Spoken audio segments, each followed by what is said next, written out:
बच्चों, कैसे हैं आप। तो बच्चों, हमने क्लास 10th के फिज़िक्स के लिए जो सीरीज़ ऑफ लेक्चर स्टार्ट किया था उसका ये लेक्चर नंबर 24 है। ठीक है बच्चों, लेक्चर नंबर 24 है। और आज के लेक्चर में हम पढ़ने वाले बच्चों जूल्स लॉ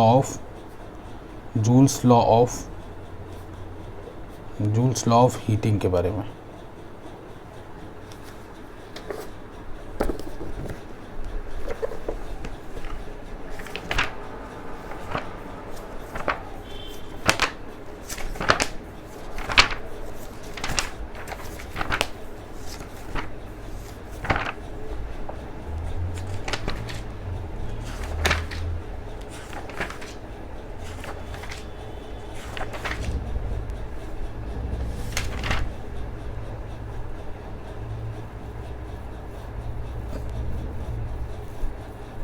ठीक है बच्चों,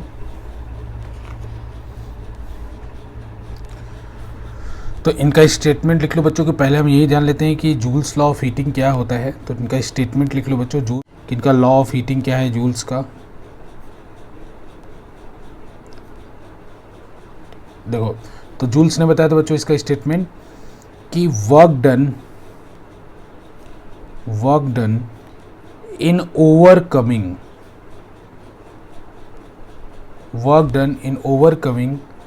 the resistance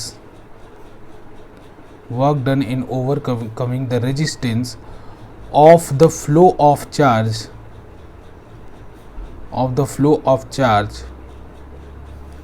through a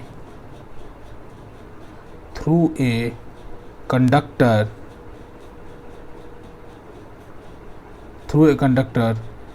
is converted into heat।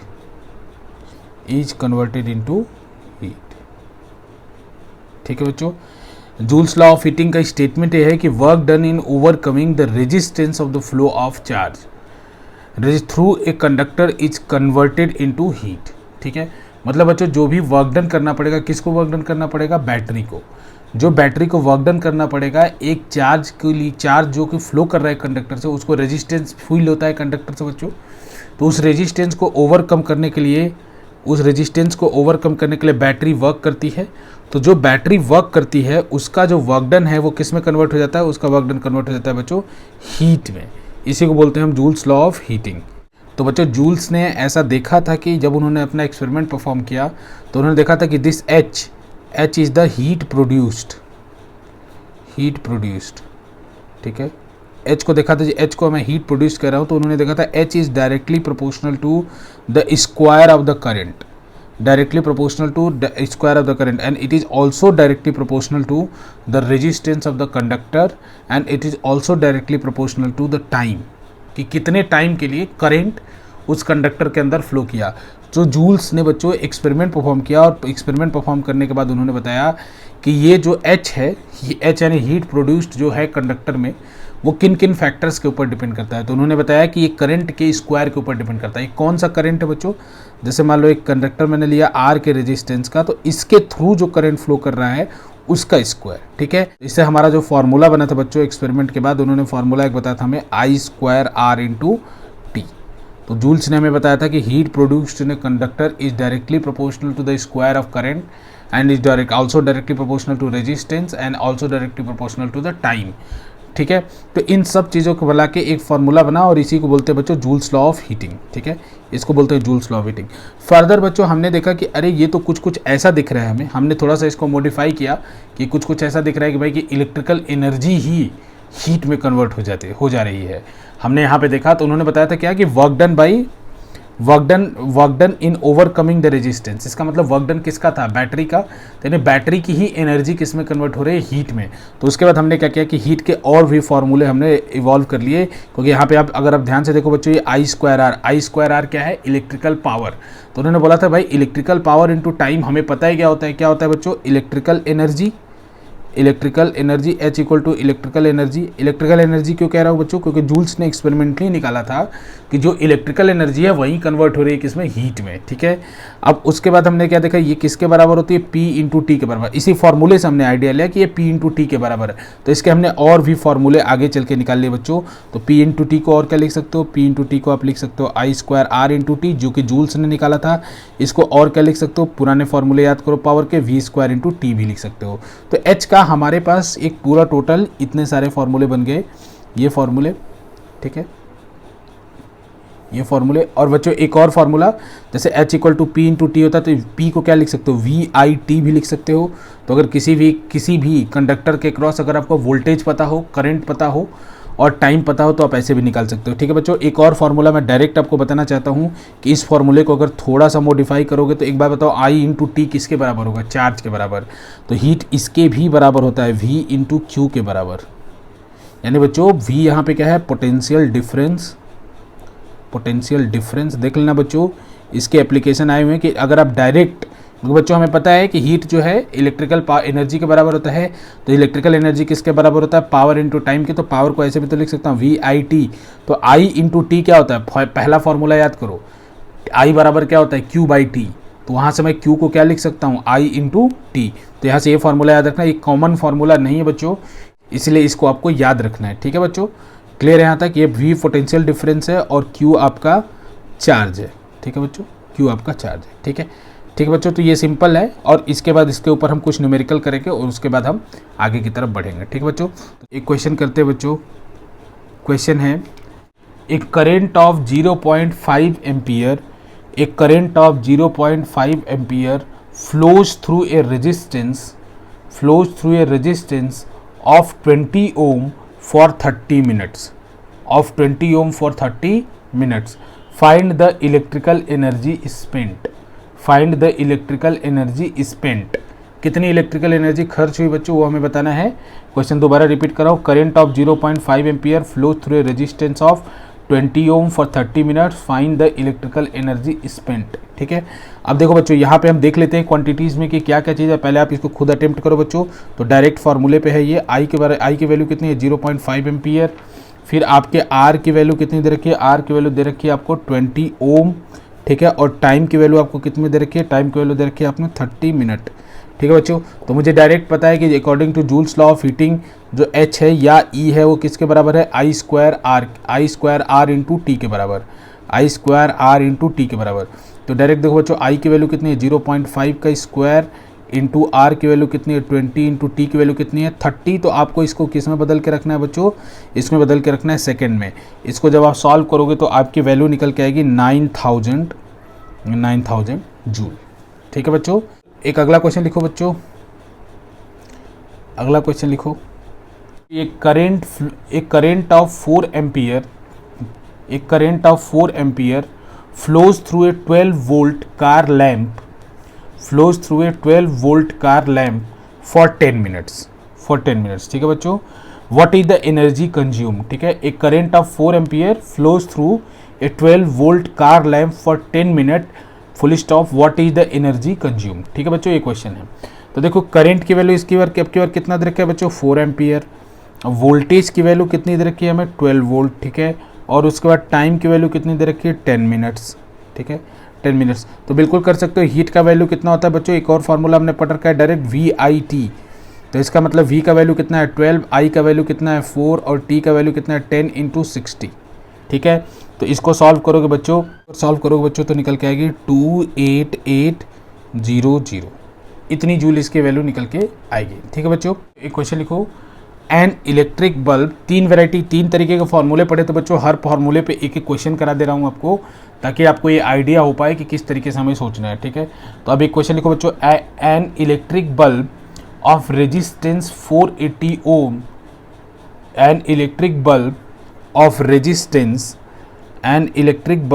Resistance 480 ohms is connected to 220 volt mains, ठीक है। मतलब हमारे घर में जो 220 वोल्ट की सप्लाई आ रही है उससे कनेक्ट किया जा रहा है। Find the amount of electrical energy consumed in 10 second, find the amount of electrical energy consumed in 10 second.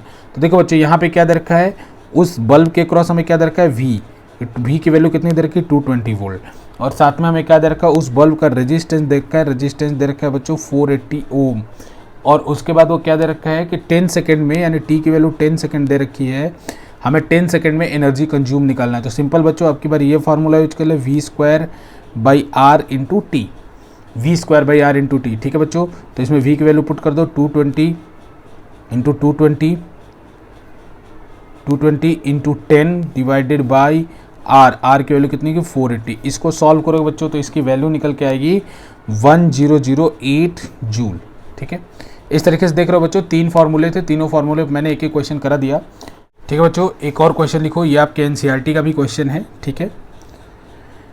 इसमें क्वेश्चन है बच्चों, compute the heat generated, question लिखो बच्चों, एक और question, compute the heat generated while transferring, compute the heat generated while transferring 96,000 coulomb, compute the heat generated while transferring 96,000 coulomb of charge in 1 hour, compute the heat generated while transferring the 96,000 coulomb of charge in 1 hour through a potential difference of 50 volt, through a potential difference of 50 volt, ठीक है बच्चों, through a potential difference of 50 volt, ठीक है बच्चों। तो फिर से question repeat कर दे रहा हूँ, compute the heat generated while transferring the 96,000 coulomb charge in 1 hour through a potential difference of 50 volt, ठीक है बच्चों।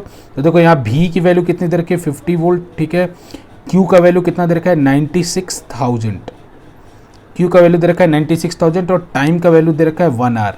तो मैंने बताया था बच्चों, अगर ये कही रहा है आपको डायरेक्ट अगर V और चार्ज दे देता है, तो मैंने आपको एक फार्मूला बताया था बच्चों, H बराबर कितना होता है, H बराबर होता है V इंटू Q।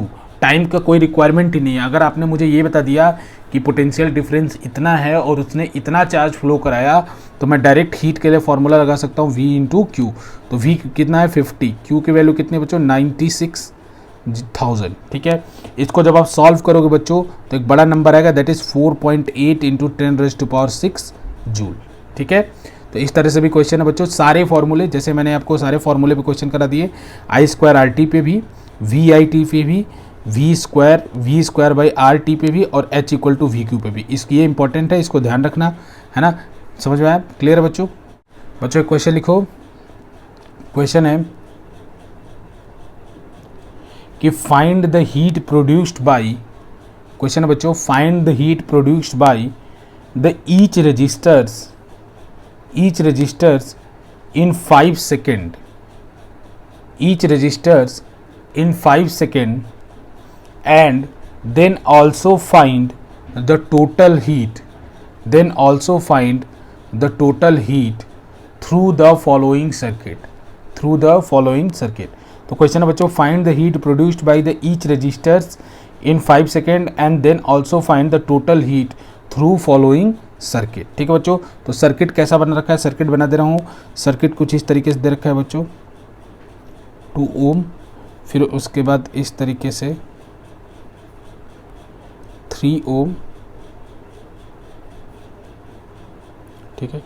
फिर इसके बाद यहाँ पे दे रखा है 6 ओम, फिर ये सब जो है बच्चों एक बैटरी से कनेक्टेड है और उस बैटरी का जो पोटेंशियल डिफरेंस है वो है 8 वोल्ट, ठीक है, 8 वोल्ट, ठीक है। अब हमें क्या करना है कि हर रजिस्टर से हमको हीट निकालना है, कितना हीट प्रोड्यूस हुआ।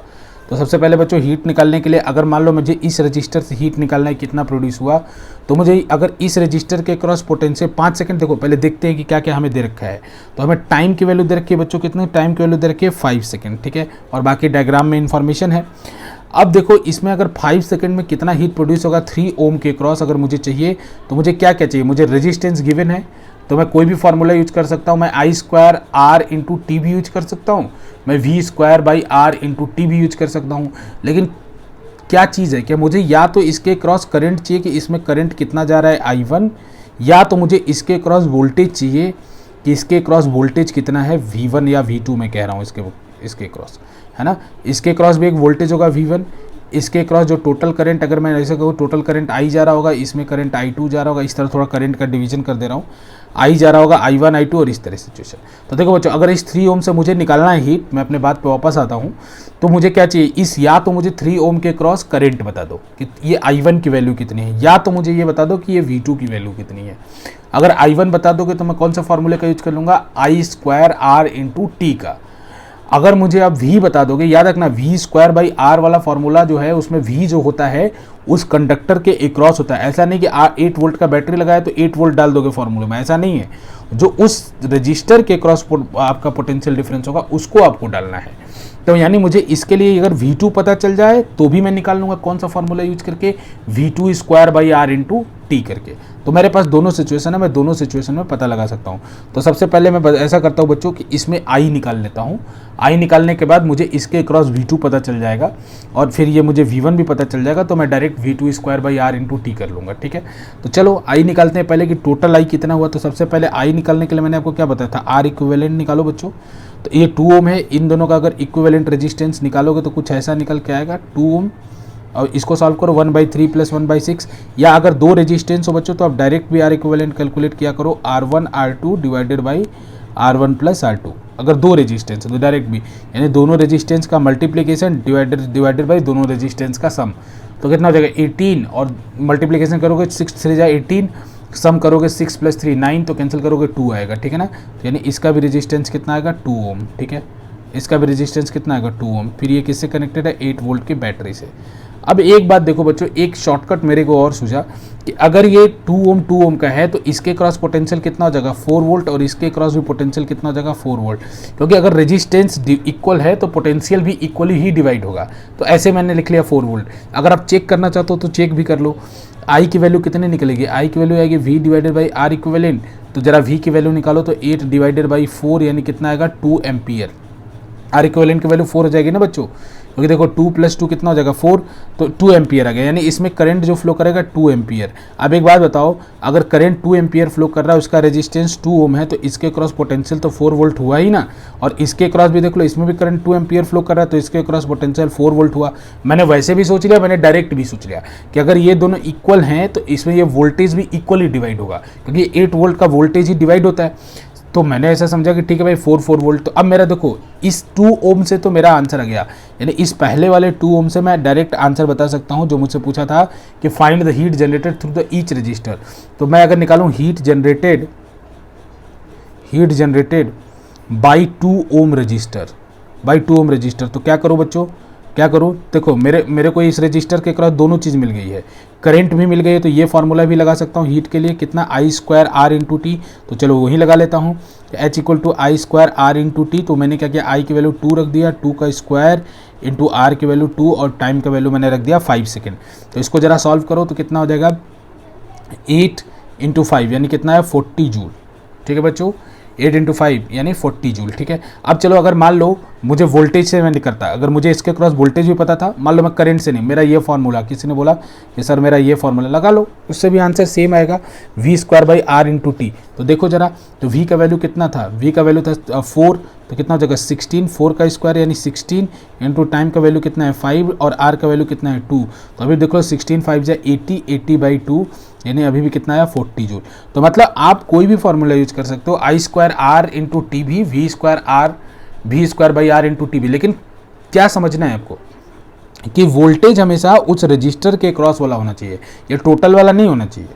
ठीक है, आप लगा सकते हो V²/R। अगर करंट की बात हो, करंट वो होना चाहिए जो इस रजिस्टर में जा रहा हो, तभी आप लगा सकते हो। ठीक है, अब इसके बाद देखो दूसरे केस पे आ जाता हूँ। तो मुझे ये पता चला गया कि यहाँ पे ऊपर वाले सर्किट में मुझे पता चल गया कि अरे ये V2 तो 4 वोल्ट है, पता चल गया। तो मैं इस 3 ओम से जरा मैं करंट हीट निकालूं कि 3 ओम से कितना हीट जनरेटेड होगा। तो चलो heat generated by 3 ohm register, ठीक है बच्चों, heat generated by 3 ohm register. तो इसके लिए क्या देखो, मुझे इस 3 ओम के क्रॉस वोल्टेज पता चल गया, कितना वोल्टेज है, पैरेलल में है, तो 6 ओम और 3 ओम के क्रॉस सेम वोल्टेज होगा बच्चों 4 वोल्ट। जो हमने इस छोटी वाली सर्किट छोटा करके निकाला था वही इसके क्रॉस होगा। तो अब हमने क्या किया भाई कि अच्छा, तो हमें क्या करना है, हमें निकालना है आपको V²/R इंटू टी करके हम निकाल सकते हैं। ठीक है, तो हमने क्या किया भाई, चलो हीट का वैल्यू हो गया V square by R into T. तो वी का वैल्यू कितना था, V square by R into T लिख लेता हूँ पहले।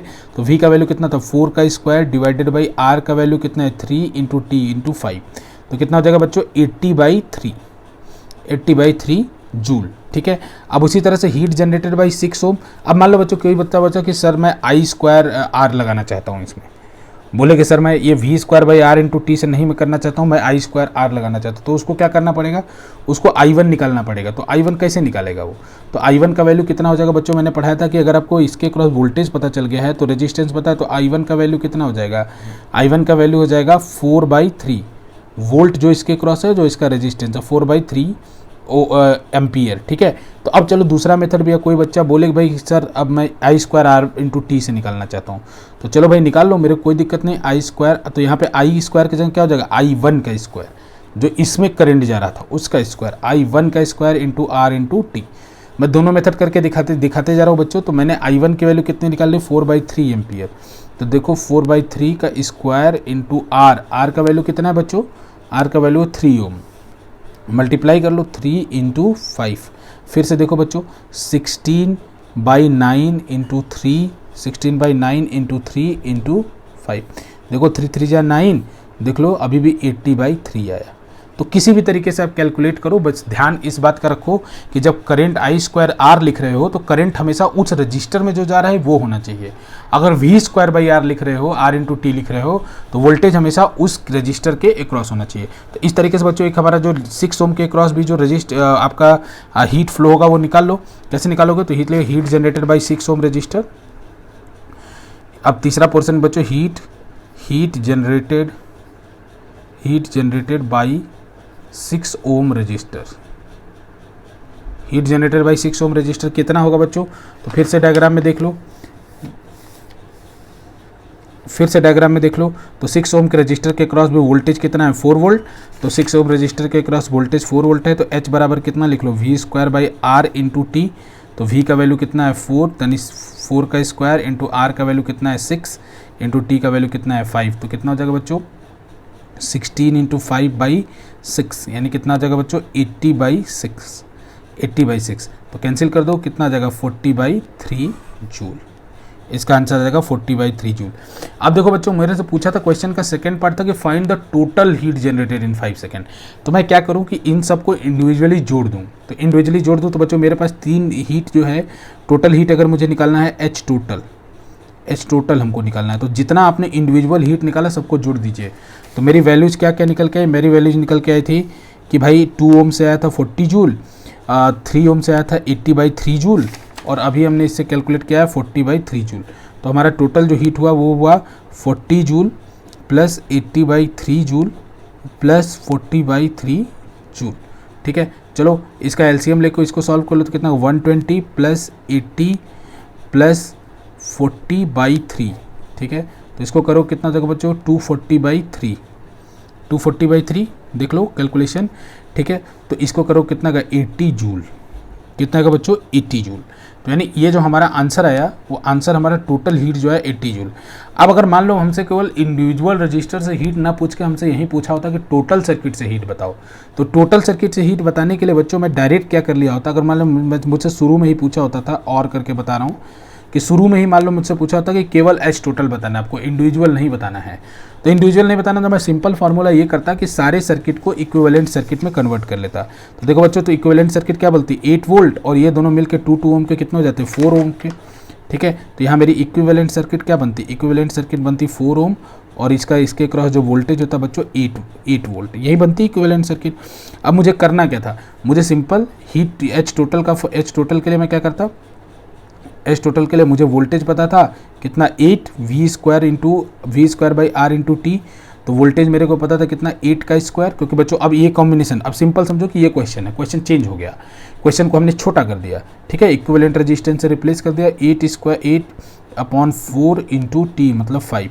तो देख लो बच्चों यहाँ पे कितना हुआ, तो देख लो 64/4 इंटू 5, तो इसको कैंसिल करोगे 16, तो कितना हो जाएगा 80 जूल डायरेक्ट। तो बच्चों जब कभी भी आपको केवल टोटल हीट निकालने को बोला जाए तो आप डायरेक्ट आर इक्विवेलेंट निकालो और उसको कुछ इस तरीके से सॉल्व कर सकते हो। ठीक है ना। तो आर इक्विवेलेंट निकाल के आप डायरेक्ट कर सकते हो, लेकिन जब आपसे इंडिविजुअल रजिस्टर से हीट पूछा जाए तो आपको ब्रेक करना होगा, आपको समझना होगा कि उसमें कितना करंट जा रहा है और कितना करंट नहीं जा रहा है। ये सब चीज़ें आपको देखनी पड़ेगी कि करंट उसके रजिस्टर के क्रॉस है या नहीं, या पोटेंशियल डिफरेंस उस रजिस्टर के क्रॉस है या नहीं। ठीक है बच्चों, अब चलो एक और क्वेश्चन करते हैं।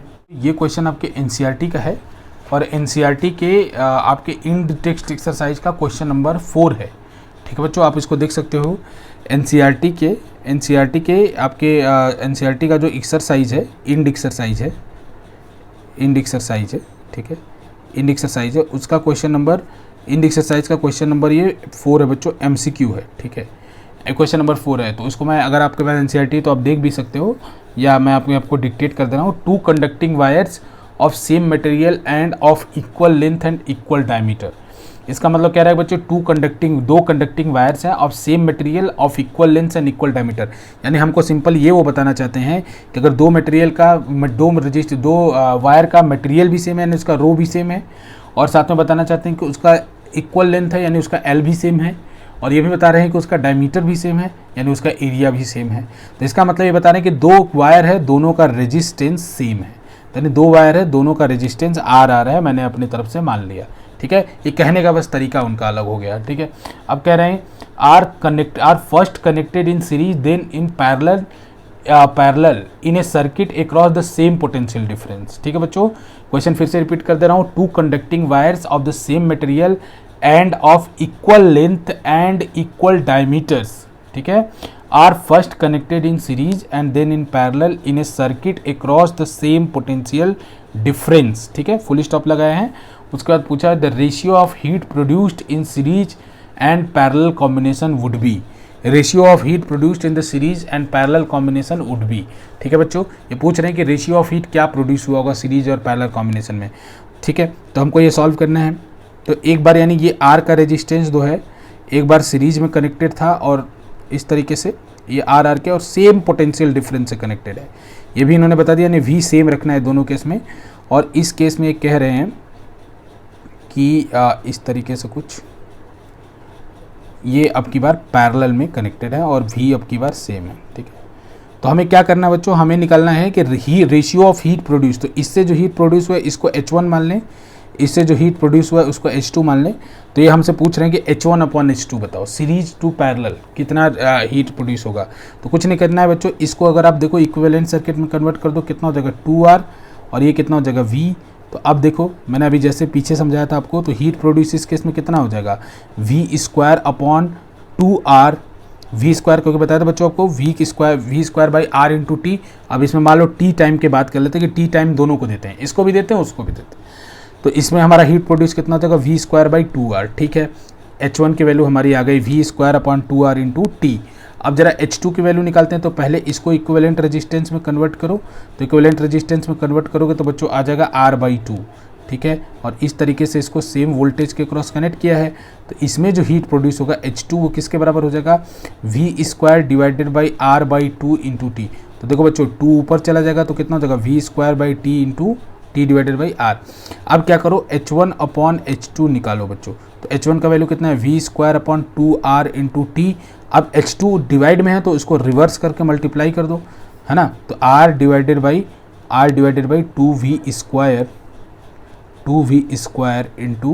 T, R/2V² × T। ठीक है बच्चों, अब बस इसको सॉल्व कर लो। R से R कैंसिल, ठीक है, V² T से V² T कैंसिल। तो H1/H2 किसके बराबर हुआ, H1/H2 बराबर हुआ 1:4 के। H1/H2 किसके बराबर हुआ 1:4 के। ठीक है, तो हमारा ऑप्शन कौन सा करेक्ट है, सी। ये MCQ का है बच्चों NCERT के, और इसका जो ऑप्शन कौन सा करेक्ट है हमारा सी। तो इसके ऊपर और क्वेश्चन आप प्रैक्टिस करते रहिएगा। अगर आपको कोई डाउट है तो आप मुझे लिख सकते हैं electricalyatra@gmail.com पे, मैं लिख दे रहा हूँ बच्चों। अगर आपको कोई भी डाउट होता है किसी भी टॉपिक में तो आप मुझे लिख सकते हैं electricalyatra@gmail.com पे, gmail.com पे, इस वेबसाइट पे आप मुझे लिख सकते हैं। ठीक है, इस मेल पे आप लिख सकते हैं मुझे। बच्चों अगर आपको ये नोट्स वगैरह की ज़रूरत है, टेस्ट पेपर की ज़रूरत है, तो आप हमारे वेबसाइट को ज़रूर विजिट करें, जो कि नीचे आपके लिखा हुआ है electricalyatra.com। वहाँ से आप नोट्स लें, वहाँ से अलग अलग स्कूलों के नोट्स हैं, वहाँ पे आपको क्वेश्चन है, टेस्ट पेपर हैं, subject topic wise test paper हैं, तो आपको काफ़ी फ़ायदा करेगा। ठीक है बच्चों, उम्मीद है आपको लेक्चर पसंद है।